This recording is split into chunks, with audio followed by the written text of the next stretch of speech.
میں نے ایک خاتون سے پوچھا کہ کیا آپ کو مردوں کے برابر حقوق ملنے چاہیے، تو اس نے ایک حیران کن جواب دیا۔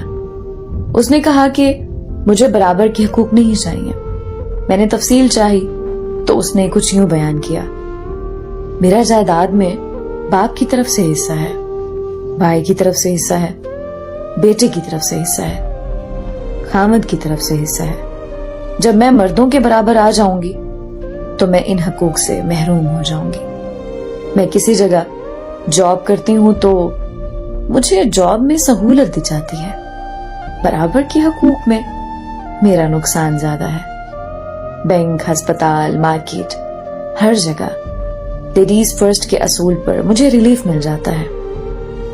میں ابو سے ملنے جاؤں تو وہ کھڑے ہو کر ملتے ہیں اور بھائی کو بیٹھے بیٹھے سلام کر لیتے ہیں۔ ہم شہر سے باہر کہیں جائیں تو میں نے اور بیٹی نے اپنا اپنا ہینڈ بیگ پکڑنا ہوتا ہے اور بس باقی سامان بیٹے جانے اور ان کے پاپا۔ ایک بار راستے میں گاڑی رک گئی تھی تو مجھے اسٹیئرنگ تھما کر بیٹے اور میاں نے دھکا لگایا۔ برابر کے حقوق ہوتے تو مجھے بھی دھکا لگانا پڑتا۔ سبھی بڑے اور بھاری کام خود بخود مردوں پر جا پڑتے ہیں۔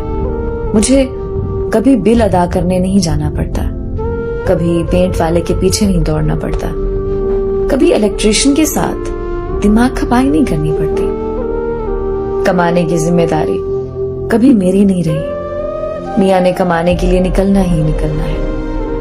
میں کبھی بھی کہہ دوں آج کچھ نہیں پکایا، گرمی لگ رہی تھی یا موڈ نہیں تھا، تو بازار سے کھانا آ جاتا ہے۔ کوئی زبردستی نہیں ہے، لیکن ان کو کام سے چھٹی نہیں ہے۔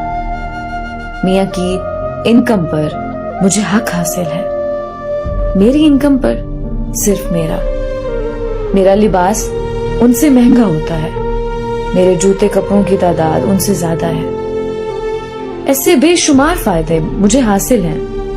میں برابر کے حقوق لے کر گھاٹی کا سودا کروں گی؟ اتنی پاگل لگتی ہوں کیا؟